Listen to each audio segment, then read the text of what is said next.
Hello and welcome to the I Am Woman project, where every week we have deep, thought-provoking and interesting conversations with thought leaders, change instigators, rule breakers and creative minds who think differently, sparking creativity and inspiration.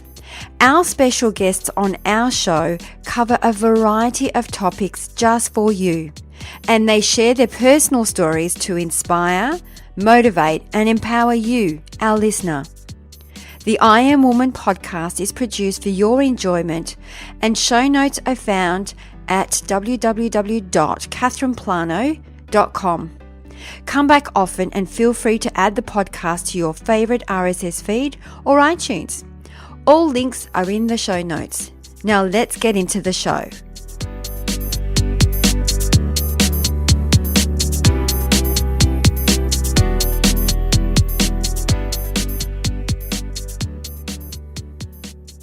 Today we have a super special guest for you, the powerhouse Shameca Tankerson, who is a master sales strategist, an international best-selling author, an award-winning business coach who's been featured on ABC, CNN, CBS and Forbes.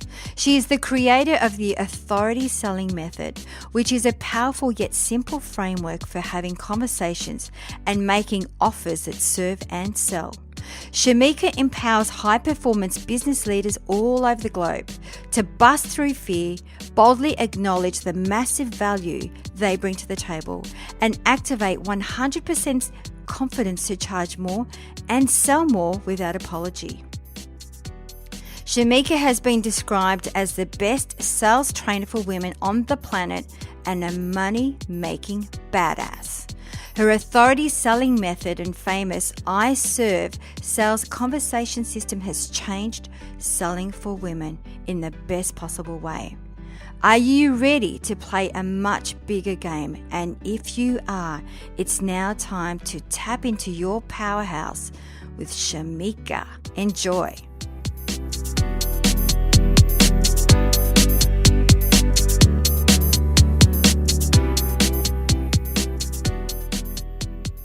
So today we have a very special guest for you, and a beautiful name too, by the way, Shameca Tankerson. Welcome to I Am Woman project. How are you today? I'm awesome. Thank you so much for having me today, Catherine.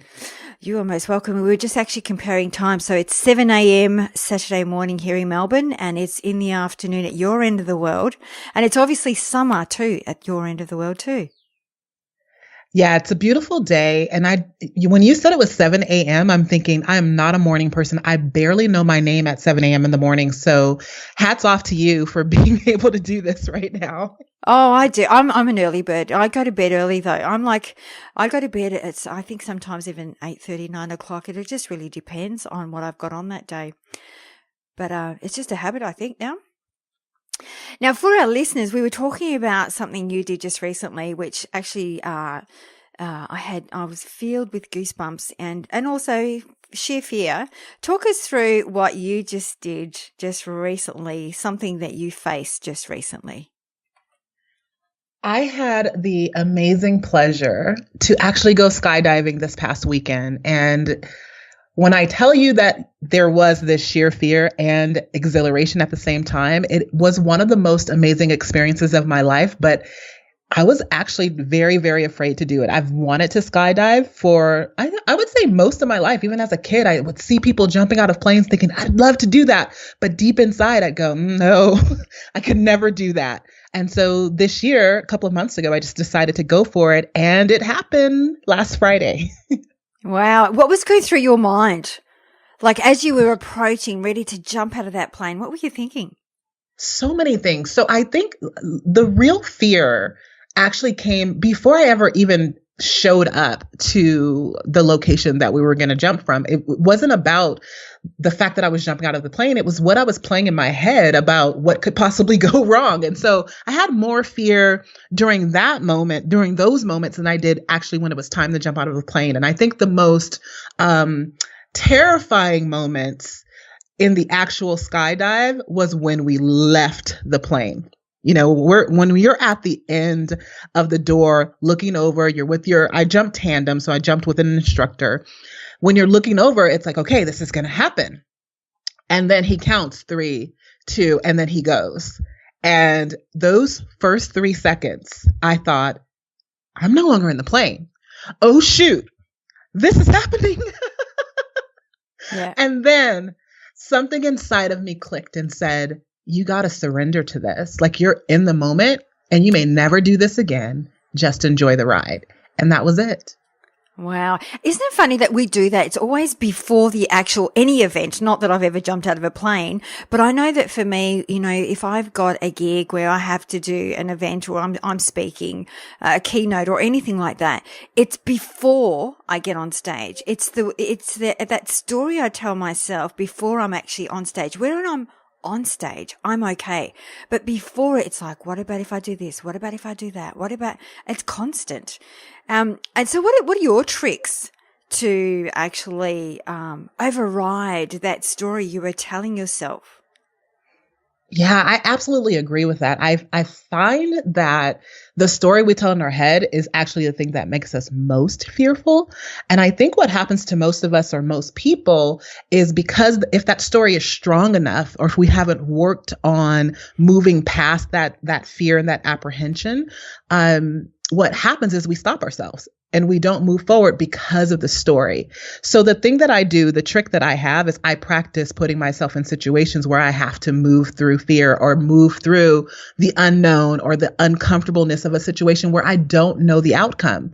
And it didn't start with jumping out of planes. Like, I started with small things like, anything that makes me uncomfortable. It's like, okay, let's just make a decision to decide to do this thing.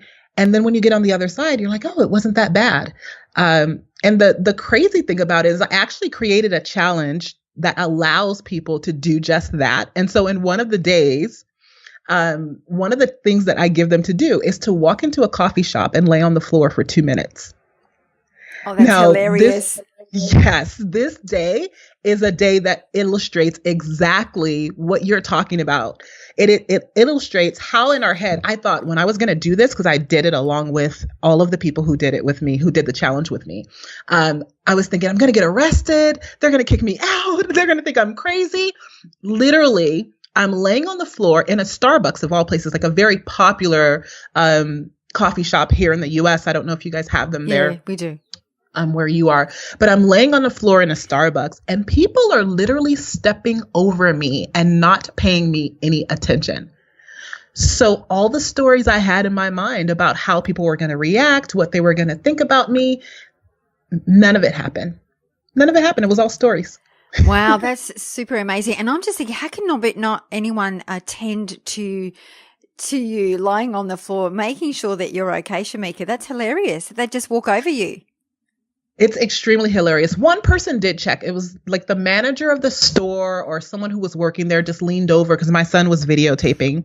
She leaned over and just asked, is she okay? And my son said, yeah, she's just doing a challenge or an exercise, part of something that she's doing. And she said, okay, I was just checking on her and nothing else. That's it. Any people walking into the place, they bought their coffee, they sat at tables around me. You can literally see them in the video stepping over me. And I thought I was going to be disrupting everybody's day. That's so hilarious. So talking about stories, Shameca, let's unpack Shameca and let's talk about you. What's your story for our listeners so they get a bit of insight into who you are and what you do? Yeah, I think the biggest thing about me is how I got into this journey of literally dealing with people's fears, dealing with my own fears when it comes to selling, when it comes to building your business. I've been through a lot of things, and a lot of my setbacks and failures, the things that I experienced held me back because I had failed, because I had not accomplish the goals that I thought that I should have accomplished by a certain time, I found myself shrinking and shrinking and shrinking to the point where I wasn't playing a big game. I wasn't being bold in my ask or in my actions that I was taking to build my business.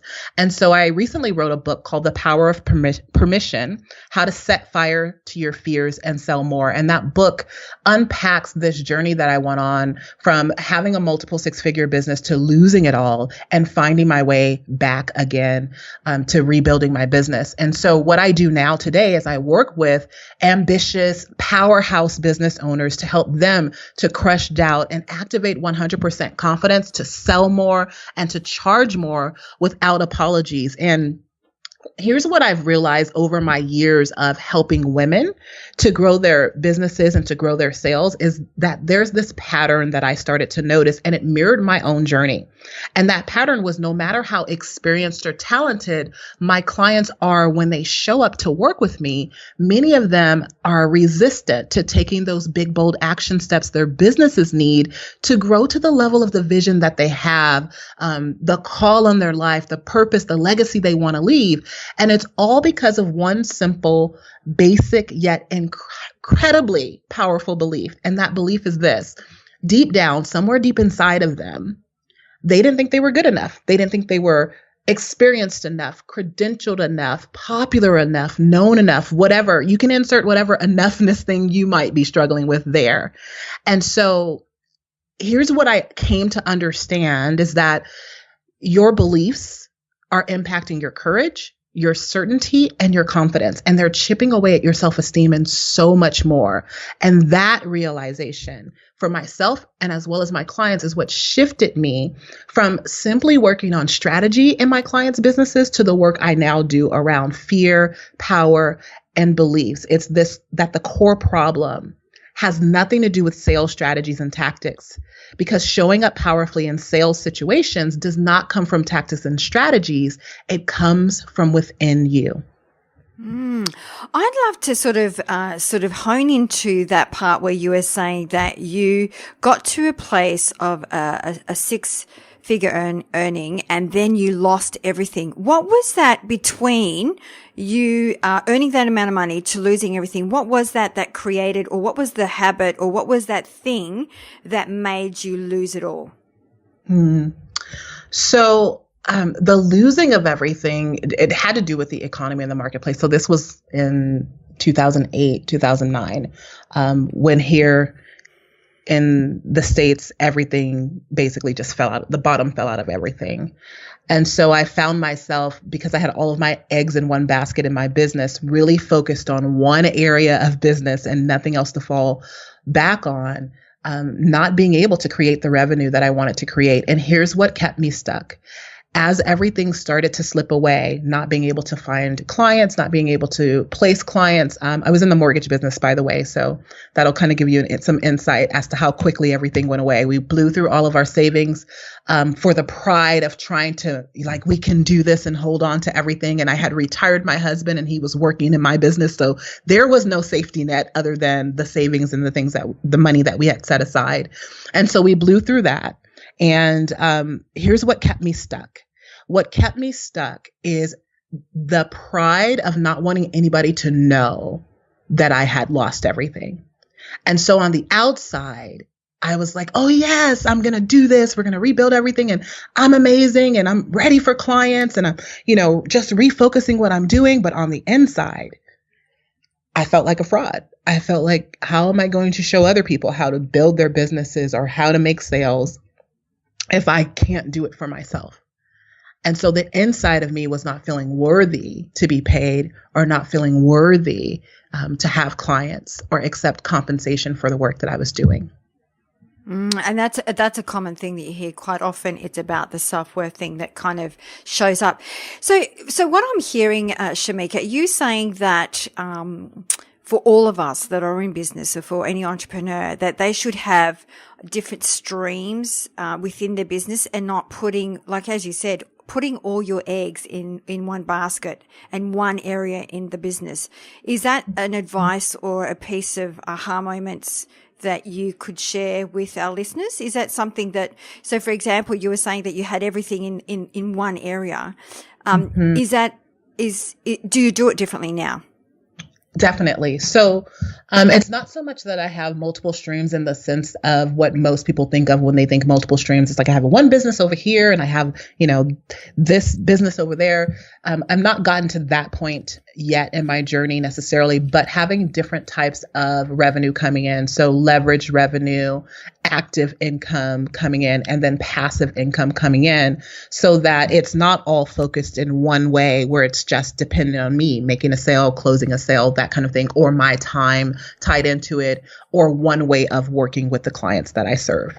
So talk us through that. When you're talking about active and passive, what does that look like for you? Yeah. So active income for me is like the money that is tied into you working with someone. Maybe that's one-on-one. It's tied into your ability to close a sale, to engage a client, and to deliver that strategy or the service or the product to the client. That's what I would consider active income. And you're in total, complete control of that. If you go make money, you make money, right? So that's what I think of as active income. And then passive income, of course, is income that once you set it up, you don't have to think about it. It's like set it and forget it income. That money's going to come to you. So it could be residual. It could be affiliate income where you are selling someone else's product and that money is just coming to you and you don't have to deliver on it. So that's what I would look at as passive income. And then leverage income is where you are leveraging yourself and your time, where it's not as active. So you might have multiple people in a group that you're serving at one time, and then you're compounding the amount of money that you're bringing in for the hours that you're spending on it. Gotcha. So, and sales is one of those things that I think that you either get or you don't get. And I think that when you were talking about sales, and this is one I'd really love to unpack because we don't talk about this often. It's this mindset that sometimes that we have where we, for example, and what you were talking about beforehand, which, charging what you're worth and, charging the right amount of money. This goes back to self-worth. And sometimes what we tend to think, and I'm saying this for myself because I know that I've experienced this through my journey, that sometimes you might think that, I better not charge that much because they actually don't want to, or, they might shun away from an upfront cost, for example, or they might shun away from a monthly cost. So there is a strategy and there is a way to apply a sales funnel. So talk us through about the sales. I know a lot of people don't understand and get quite confused with the whole selling process. Talk us through that because I know that's your area of expertise.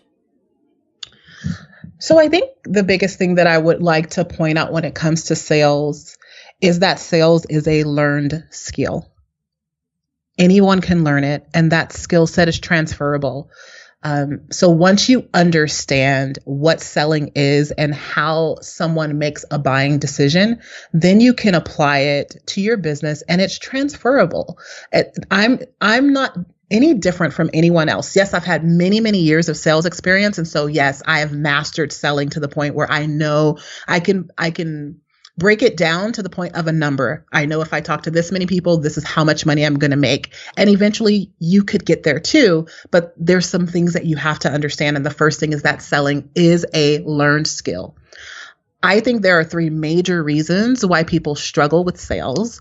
And there's an underlying current to that. So the underlying current, before I get to the three reasons that people struggle with sales, or they don't get enough sales, or they have a hard time with it, is because they make the process or the buying process more about them than the customer. We're deciding whether or not people can afford to pay a service or if they're willing to based on our own value system, and has nothing to do with the client, and the client hasn't told us that that's their value system. It's likely a mirror effect of our own value system. Most of the people that I work with will tell me, I just want to serve people. I just want to help. And people who have that kind of heart, they're not selfish people. But I want to give a shift in perspective. When you make it about you, you're being very selfish. When you make it about how you're going to feel if somebody tells you no, when you make it about whether or not somebody's going to think you're money hungry, if you offer them something for a certain dollar amount, it's more about you than it is about them, because then you don't make the offer and they are stuck not having the solution that they're seeking because of it. Yeah. So what are those, is there like a step-by-step process that one can take so for example, I know for most entrepreneurs and people in business, it's how much do we charge? So what's that process? Obviously you do your research, that kind of thing, or do you go to market and do a bit of a survey to ask, whether they would prefer to pay on a monthly basis or an upfront? Like, how do you find all your information to be able to gather, how much to charge? Like, so what do you do? Okay, you should be sitting down for this because I'm about to blow your mind. I am sitting down. So my clients laugh at me every time a new person comes into our community and asks this sort of question. They all just start giggling because it starts with me whenever someone asks me, how much should I charge? And I smile and sit back and I start with, what is your capacity to receive? What is your capacity to receive? Because for every business model out there, I can find someone who's charging $100 to do the same service that someone else is charging $100,000 to do. Wow, that is so true. I'm writing this down, by the way. That's fantastic. What is your capacity to receive? Mm-hmm. Yeah, because you can slap a price tag on something all day. And if in the back of your mind, you feel like no one's going to pay that, or you feel like, I might be robbing people, or that's an astronomical amount of money, or who's going to pay me that, you're not going to be able to sell it for that amount. And it doesn't matter how many other people out there in the marketplace that sell it for that price point, it won't work for you. So we always start there with what's your capacity to receive? Yeah. That's interesting, because when I think about from a sales perspective, a buying decision, you can, and I've done a bit of research around that, because it's from a buyer's perspective. If it's too cheap, they might go, well, there's no value in that. If it's too expensive, or if it's a higher price, there must be value in that. So there's that mindset out there where they do look at it. If it's too cheap, there's no value. What are your thoughts around that? I absolutely agree with that. More often than not, when someone comes to me and they tell me, I can't find people who can afford to pay my services, and I know immediately they are too cheap. Their prices are, cheap is relative, but their prices are too low. And what happens is, I believe that you attract people at the price range in which you price your services, because there are those who think like you and I both think right now. Something that is of higher value, or that it's going to get me a result, I'm going to have to pay more to get the best. Yeah. And so while we may think that we are being of service of people by pricing low so that, quote unquote, more people can have access to whatever it is that we're offering, it's actually a fallacy. It's a flawed thinking process, because of the way we think as human beings. We automatically assign more value to the more expensive thing. Look at the cars that we buy, the homes that we purchase. It's drilled into our minds that the things that cost more have more value. And so when you're positioning yourself as an authority or as an expert, that is definitely one of the things that you want to consider when pricing your services. And so when you price your services, do you have, so for example, I always give them 3 options. That's what I do. And I like to give them, the high, the medium, and the low version. Do you have a variety of options for your clients when it comes to pricing, or do you have just a set standard? I do have a variety of options. I have 3, and I do a high, medium, and low. But in my sales process and the process that I teach my clients, we don't focus on the pricing when we're making the offer in the conversation. We focus on how the client wants to be served. So if you think about it, there's a mindset of a client who is used to investing at a higher level or at a higher price point or dollar amount, right? They love hands-on high touch service. And so in the sales conversation, we don't focus on the price point. We focus on, how does the client want to be served? So if I'm looking at all three of my options and sharing them with them, I'll say, look, in my first option, here's how I like to work with people. These are for the people who know they like high touch, high accountability, and access. Right. So I'm showing them that this is the white glove experience. And then in my mid-level service, this is for someone who still wants a bit of access, but they're not quite at the level of the person who wants the high touch. Right. They want a little bit of access. They want to be able to ask questions, and they like the fact that they could go through this with people because they love, to work in groups. So I might share in that way. And then the last level, I'll say, this is for the person who's like, look, just tell me what I need to do. Give me the steps and I can do it on my own. Yeah, I do the same thing. It's more of a value, because I was going to ask you, how do you know how your clients want to be served? So it's not a matter of knowing, it's just offering them the three different options. And then and what do you think probably is the one that's more popular in your experience? I think the mid-level ends up being the one that people most often enroll into, but the most popular is always the high touch. Then it becomes a decision as to whether or not I'm actually ready for either that kind of accountability or the investment level. So the three different ones is obviously the one-on-one, which is the high touch. Then there's the group one, or then there's the self work. Mm-hmm. Mm-hmm. Yeah. Oh, excellent. So, Shameca, we love to always talk about pain points, because we believe that every entrepreneur, every business has a pain point. What would be a pain point for you that you come across every now and then in your business? I think for me, it stems actually around this confidence and courage and being visible, as strongly as I need to be. I think at every level that I go to, I have this sense of the bottom's going to fall out. And so I want to retreat and go, okay, that's enough. You've been too loud, calm down. And so I see this at every level that I go through within myself, which is why I do a lot of the courage experiences that I do for myself, reminding myself that this is just the next level of unknown that you must continue to walk through. And that could stop you in your tracks, right? When that fear of the unknown can actually stop people taking that next step.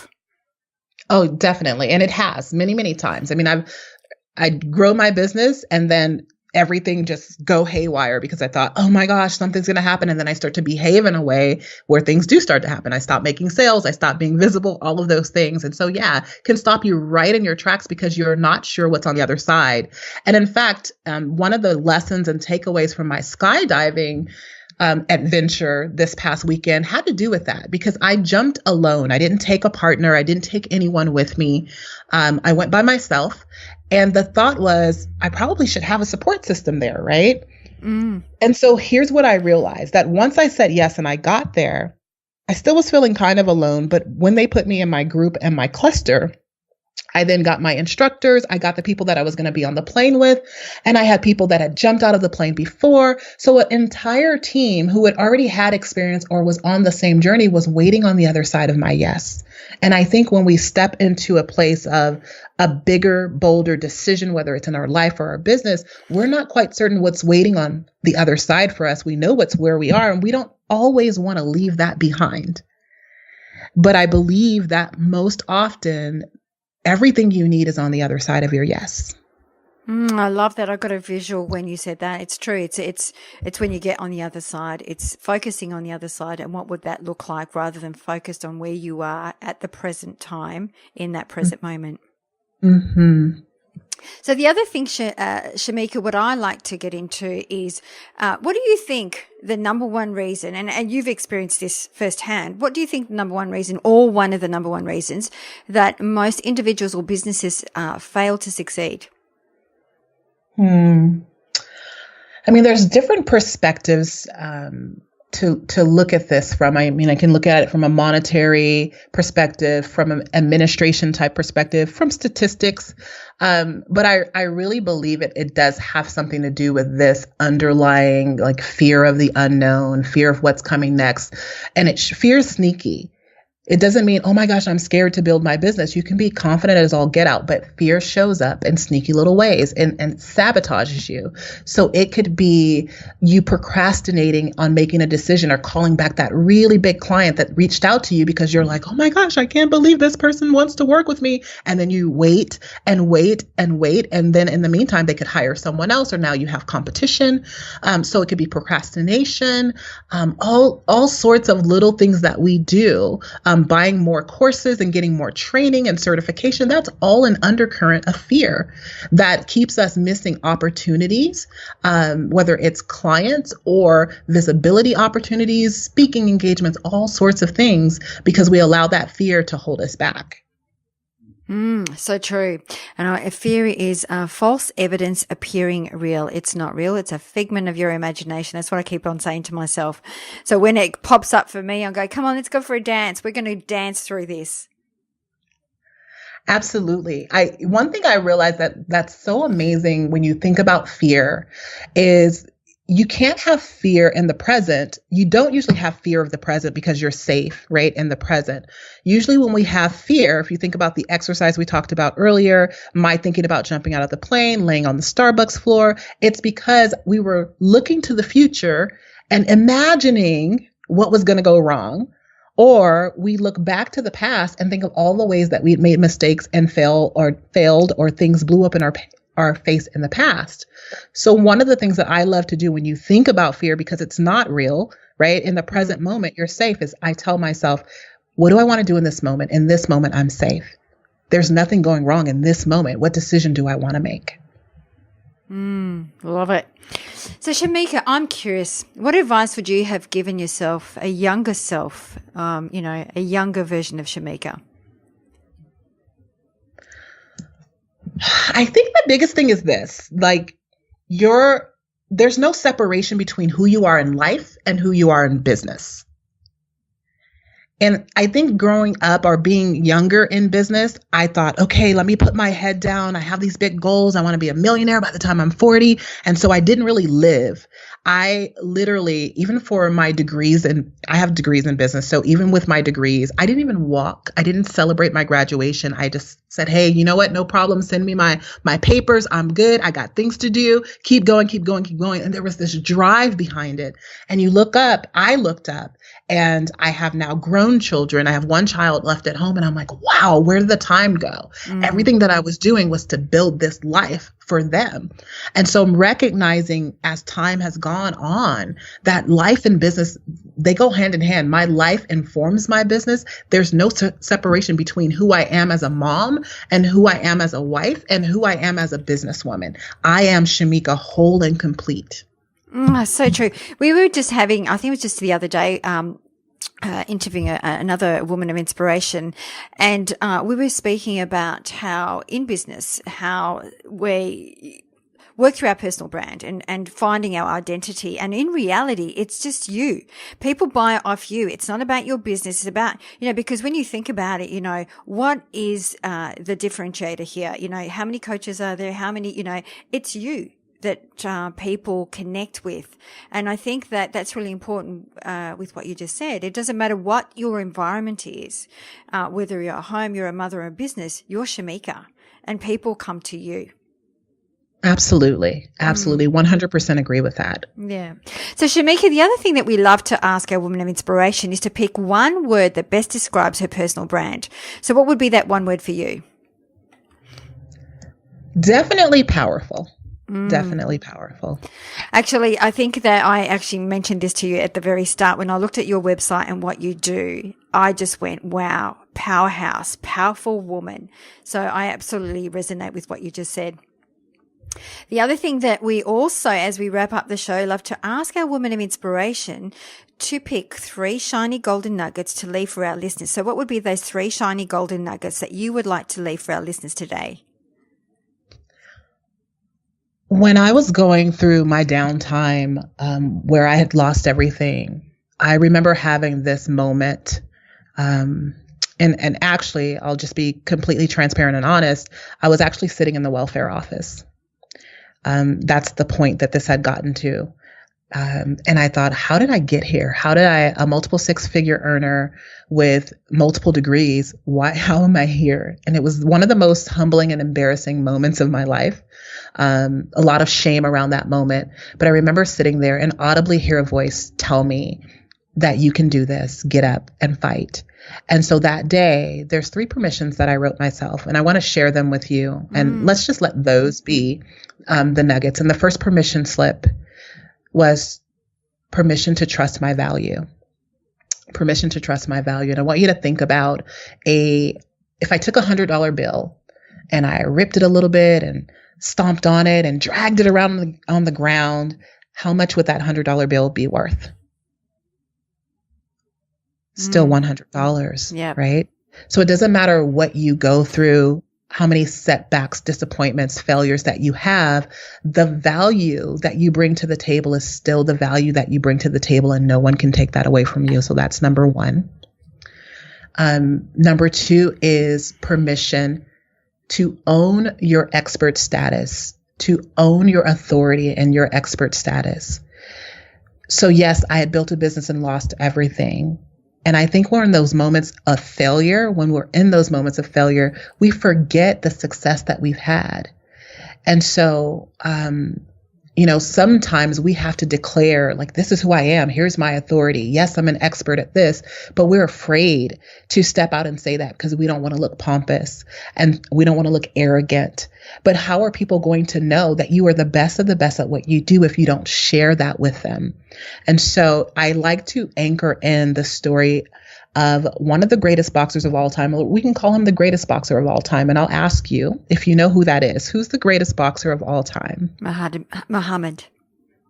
Yes, Muhammad Ali. And I don't care what age people are, where they're from. When I ask that question, that is always their answer. So here's my follow-up question always. Who said he was the greatest? He did.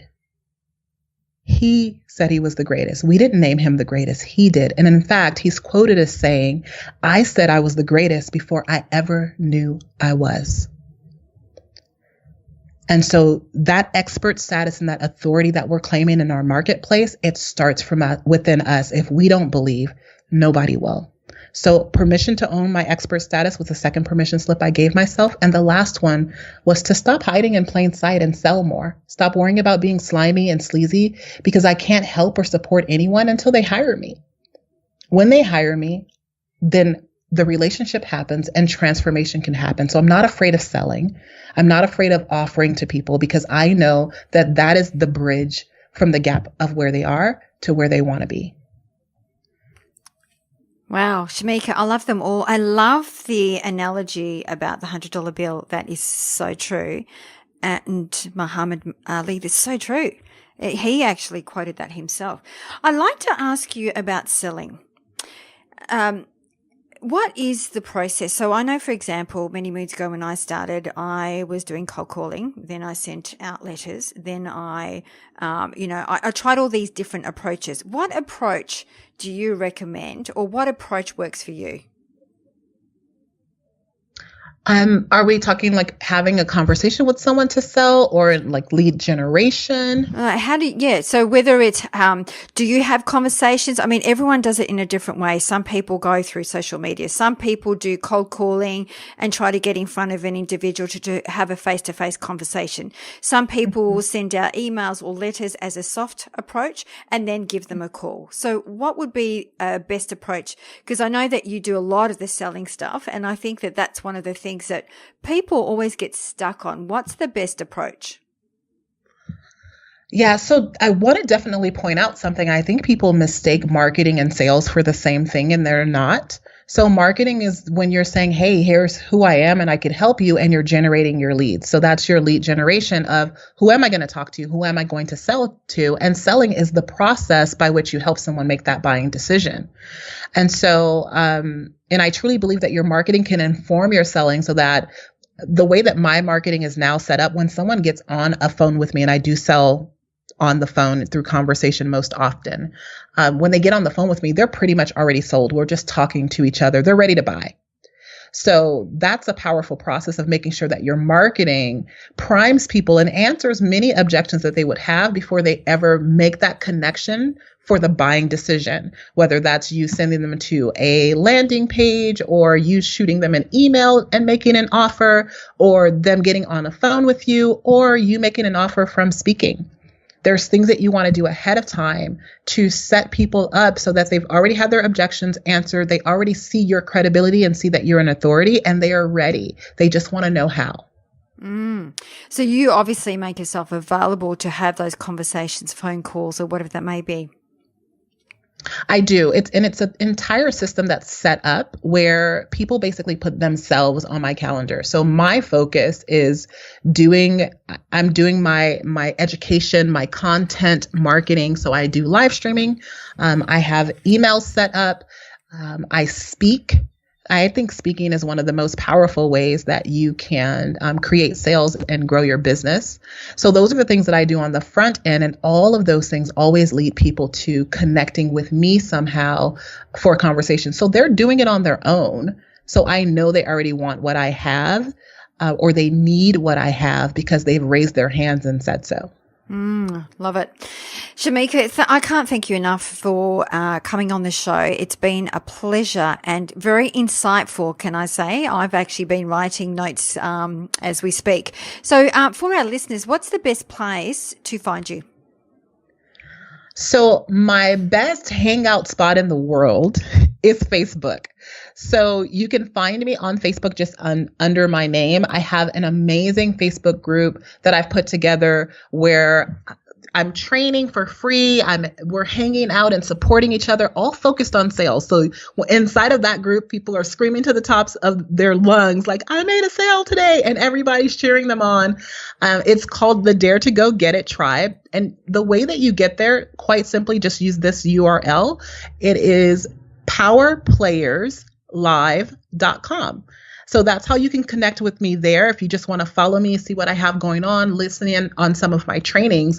And then I want to gift everyone something. Is that okay? Oh, absolutely. Okay. So we talked a little bit about the Fear Stops Here challenge, where over 5 days, I walk you through overcoming the 5 most common fears keeping you from creating the impact and earning the income that you desire. It's called the Dare to Go Get It Challenge. And every day you'll get a video. And this is not for the faint of heart. It's not like your cookie cutter type run of the mill challenge. Every day I will ask you to do something, and the challenges get increasingly a little more difficult. But what you will realize as you're going through the challenges, you will come face to face with the excuses and the things that are keeping you in fear and stopping you from taking those big, bold actions in your business, because these challenges have nothing to do with business. They have everything to do with it. It's like having a parallel, experience where you can look at it and go, wow, this is why I'm not making offers. This is why I'm getting on the phone with people or encountering people who say they want to work with me, but then I'm not making an offer for them to work with me. You'll be able to see that.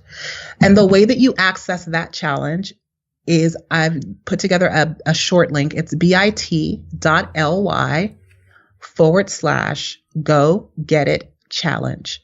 bit.ly/go get it challenge. You'll get immediate access. You'll get one video and one challenge to do each day to overcome the 5 most common blocks that keep you from the income and the impact that you desire. And what we're looking at doing is rewiring your mind to take massive action and transform your relationship with fear so that it never stops you again.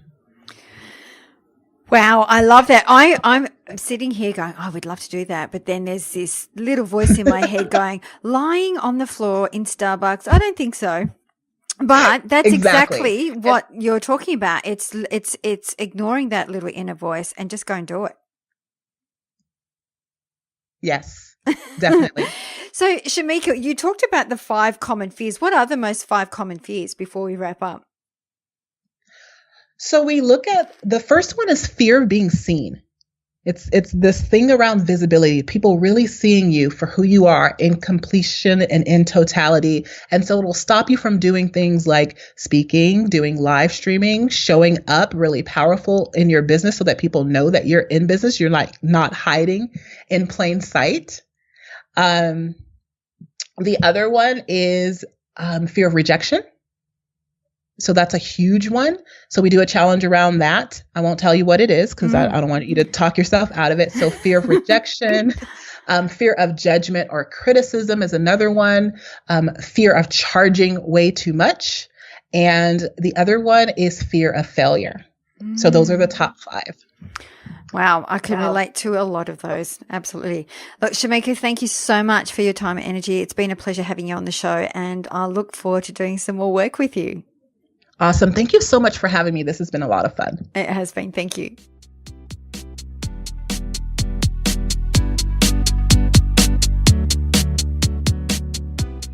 That brings us to the end of another episode. I hope you enjoyed the show, as it is my mission to reach out and inspire as many individuals like you. And one of the best ways to help us achieve this goal is by giving us a good review on iTunes. It's easy and it only takes about 10 seconds. If you have any questions or special guests that you would like to hear from, please send us an email to support@catherineplano.com.au and we will get right back to you. You can also follow us on Instagram, Twitter or Facebook @Catherine Plano. That's it for now. Thanks for listening. Until next week, please take care.